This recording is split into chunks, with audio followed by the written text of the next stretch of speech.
Hello বন্ধুরা, আজকে আমি তৈরি করব ভুজিয়া। এটি যেরকম সুস্বাদু তেমনি এটি তৈরি করতে খুবই কম সময় লাগে।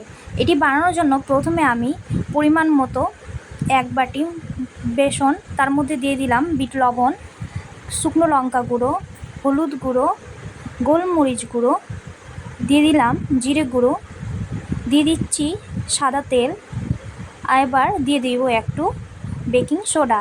এবার এই উপকরণগুলোকে ভালো করে মেশাতে হবে। আমার মেশানো হয়ে গেছে।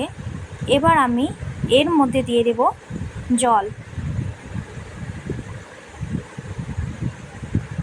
জল দিয়ে এবার আস্তে আস্তে করে ভালো করে মাখতে হবে।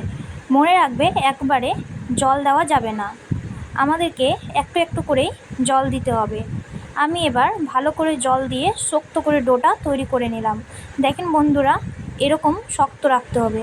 এরপর একটা কড়াইতে সাদা তেল গরম করে তার মধ্যে আমি একটা গ্রেটার দিয়ে এই তৈরি করে ডোটা আমি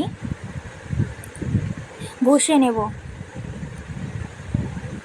দেখুন বন্ধুরা কত সুন্দরভাবে পড়েছে। এবার উলট পালট করে আমি নেড়ে নিচ্ছি। হালকা লাল হওয়া পর্যন্ত এগুলোকে লো ফ্লেমে ভাজতে হবে। আমার ভাজা হয়ে গেছে, এবার আমি তুলে নিচ্ছি। এভাবে করে সমস্ত ভুজিয়াগুলো ভাজতে হবে। আমি আপনাদেরকে আবারও আরেকবার করে দেখিয়ে দিচ্ছি। দেখেন এভাবে করতে হবে,